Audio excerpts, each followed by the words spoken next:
Where does the name for Dinas come from? So today I'm just outside Llanfairfechan in Conwy County, and this hill behind me is called Dinas. Let's get into the name. The modern Welsh word for city is dinas, which is a din, a stronghold, with an augmentive suffix at the end, as, so a great stronghold. Lord of the Rings fans might recognise it as strongly resembling the word Minas in Lord of the Rings, Minas Tirith, Minas Morgul, etc. It's quite possible that Tolkien was inspired by the Welsh language to coin this word. He was quite fond of it after all. In the past, however, Dinas simply meant a large fortification, stronghold or hill fort. And that comes from the Proto-Celtic root dunom, which means a hill fort, and that can be found in place names all across Europe.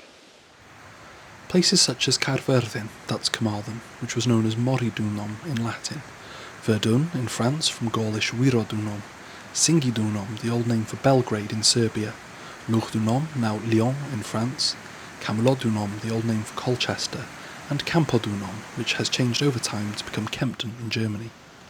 At the top of the hill, as the place name would suggest, is a hill fort confirmed by archaeology, and it appears to have been inhabited in two different periods.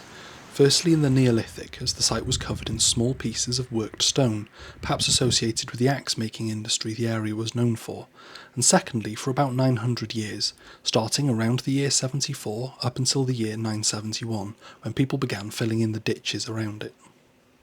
Now at the top of Dinas you can actually see the remains of the foundations of about 14 roundhouses. They used stones to form the foundation, but it's been quite heavily plundered over the centuries to build stone walls.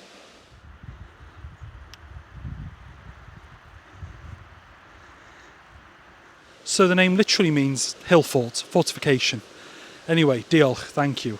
Give us a like, give us a share and give us a subscribe, and if you want to support me on my quest to explain every place name in Wales, you can on my Patreon.